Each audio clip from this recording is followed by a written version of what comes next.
Moschop cebu mutante in the wild is a lazy, cowardly creature that typically lives in the island's forests, primarily making its home among the great redwoods of the western regions. It survives by being extremely flexible in its eating habits and completely averse to fighting. It never starves, since it can eat just about anything. It runs at the slightest provocation, but is still often preyed upon. What makes Moschops particularly interesting is what it can be trained to do with its eating habits. With a versatile palate and tough teeth, Moschops can be tamed for a unique ability. Over time, it can be accurately taught exactly which things to gnaw, increasing the likelihood of harvesting the specific resource its master desires. For example, teach it to prioritize chewing prime meat, and prime meat will be easier to harvest when the fish it consumes. Likewise for rare plant materials, and so forth. Just don't expect Moschops to protect you though. Even after taming, it will quickly flee when enemies are nearby. Regardless of being fed well, increasing its strength, or how much affection you shower on it, Moschops retains its inherent cowardly nature. Its lack of combat might deter users, but the ability to ride Moschops while making use of its diverse harvesting is a rare treat.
Onychodnicterus becuncola is one of the few omnivores I've seen on the island. They seem to live primarily off the mushrooms and moss within the caves, but they attack almost any non-insect on sight. They avoid Titanoboa whenever possible, which leads me to believe the snake to be a natural predator of Onychonycteris. While flying in the dark caves would be difficult for any creature, Onychonycteris' ability to use echolocation has allowed it to adapt perfectly. It can be found idly flying around the cave as cave ceilings. Not large enough to be used as mounts, and not strong enough to carry much, Onychonycteris still functions well as a guard animal, whether protecting a vacant home or members of a tribe. Their relatively vicious nature has its uses.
After many days of scouring the island upon Archimedes, and many more fruitless conversations with the witless, savage sods that seem to make up most of this island's population, I have finally found the spelunkers I need.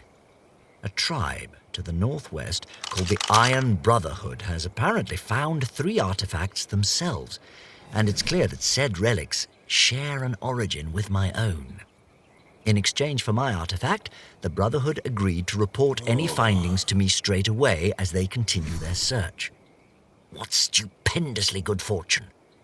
Now I can return to my alchemical studies with renewed vigor, while they crawl through the island's caverns in my stead. Brilliant!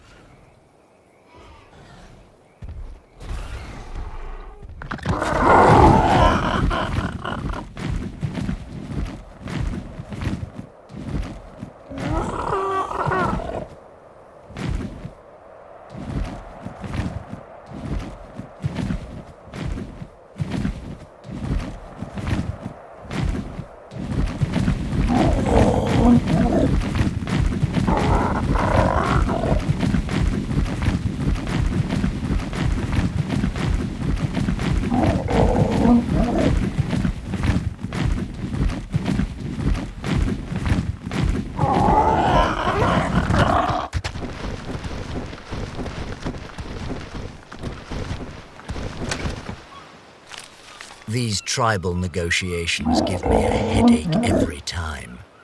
The Black Thumbs are mad that the Painted Sharks sunk 2 of their barges.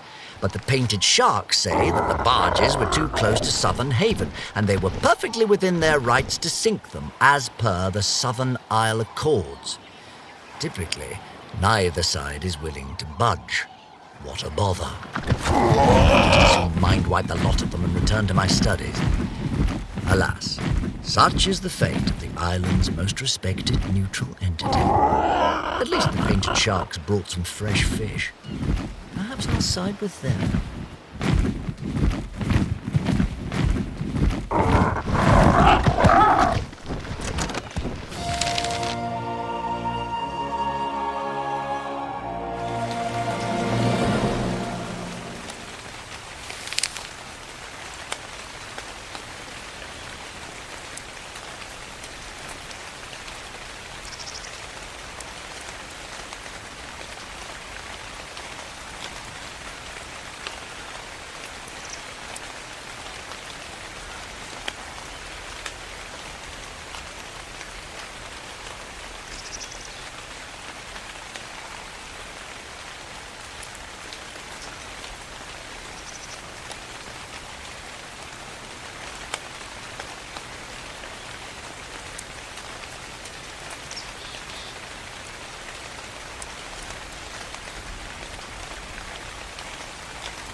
One of the stranger creatures in the waters surrounding the island is Basilosaurus salacium facin.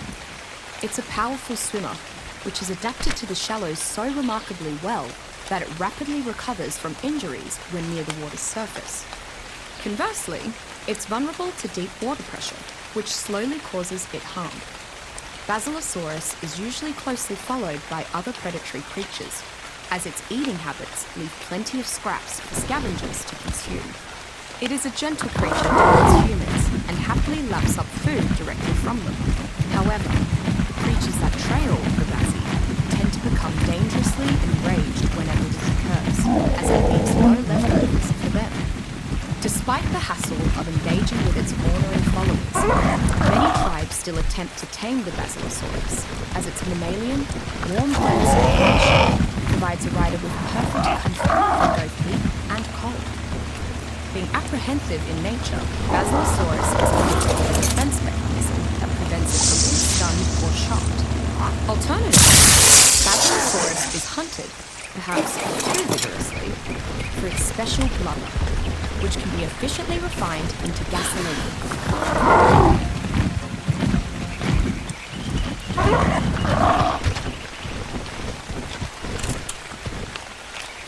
Well, this seals it. Just when I thought I'd made some sense of the notes I took while visiting the Painted Sharks, I spotted the nail in the proverbial coffin. Roos. A whole herd of giant roos were just hopping about the countryside like they'd always been there. As much as I love roos, they just shouldn't be here. Period. They evolved in Oz and Oz only, 60 million years after the dinosaurs went extinct, among a bevy of other marsupials. If I know any genus, it's this one, and Prosoptodon should not exist here. This island is no ecosystem, it's a zoo.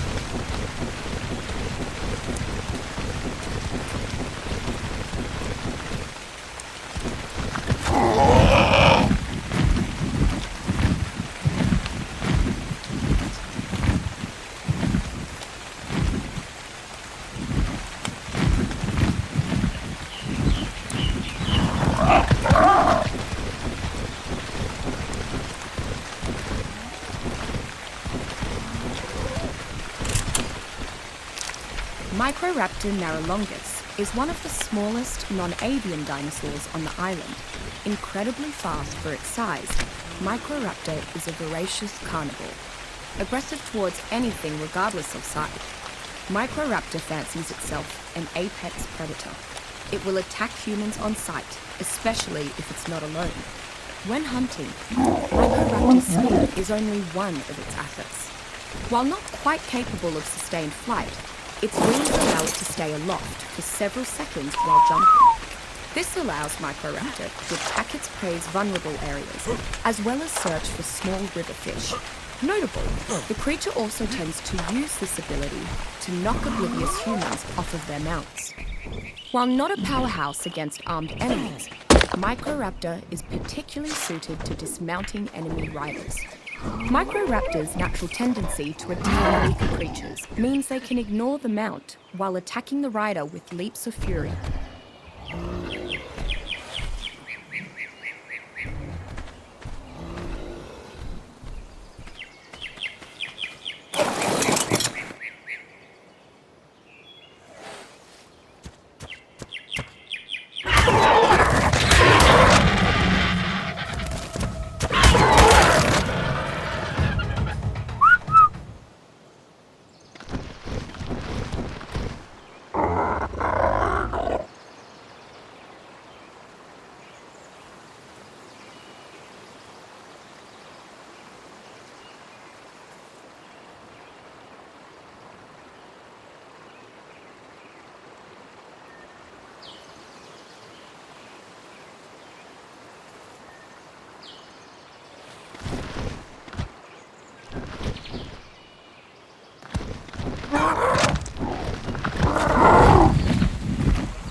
The system has existed for eons.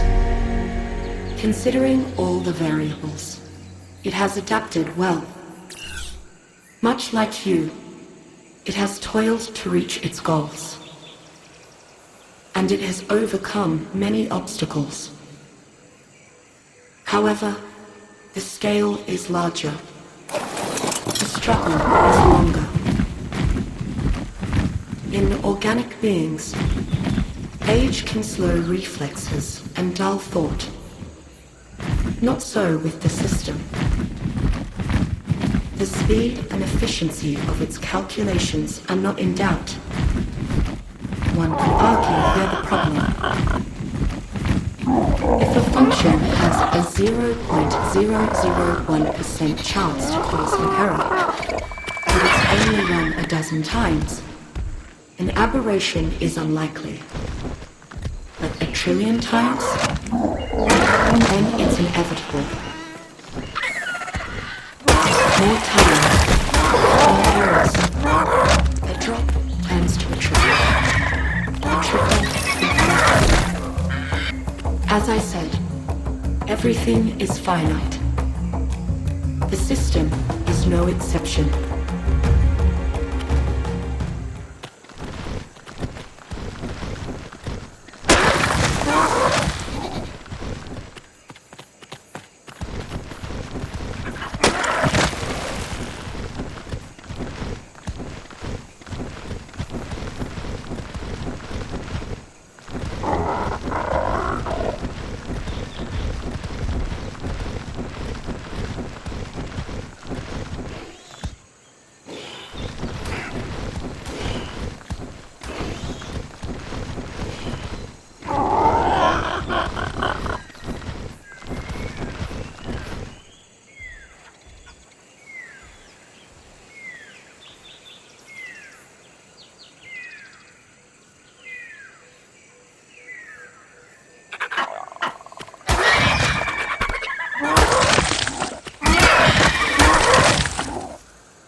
The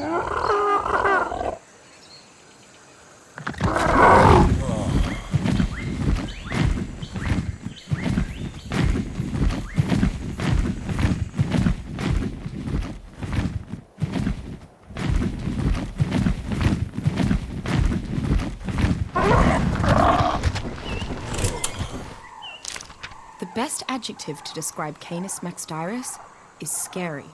This pack animal is a cunning and brutal predator, capable of taking down prey of nearly any size. In addition to being a vicious hunter, it is the size of a small horse, meaning even the largest predators aren't necessarily safe from the packs. Unlike most creatures on the island, Canis is a dedicated hunter and rarely hunts alone. When in a pack, Canis are naturally spurred to fight for their lives with increased effectiveness, while the most experienced Canis will be designated Alpha and gain an even stronger enhancement. The species has an incredible affinity for teamwork. Obviously, Canis is a thrilling battle mount. It is fairly fast, very strong, and agile. It can leap almost as well as the island's battle cats. Riding a supercharged Alpha Canis into battle at the head of a bloodthirsty pack is a thrill for which most warriors would gladly proclaim, "Today is a good day to die." If utilized correctly, Canis can be a useful aid in your discovery efforts. It has developed a keen sense of smell that enables it to detect things that most creatures can't. I've even seen them used to find creatures that are hidden beneath the surface.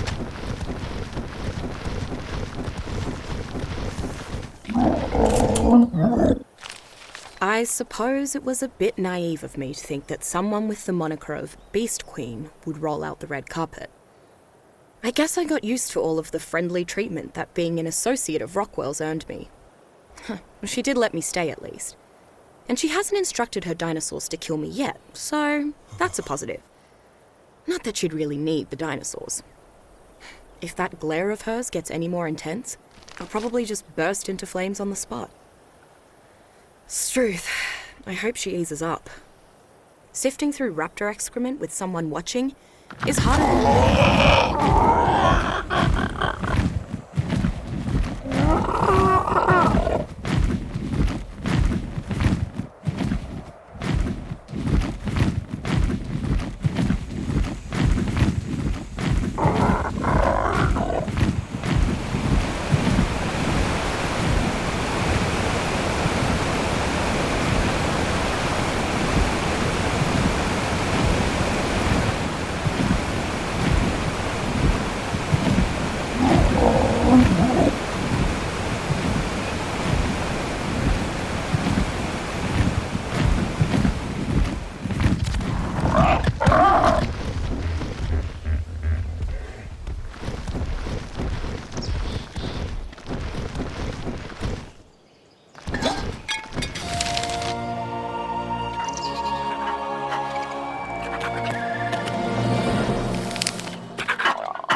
Palovia maxima perfectly embodies the element of surprise.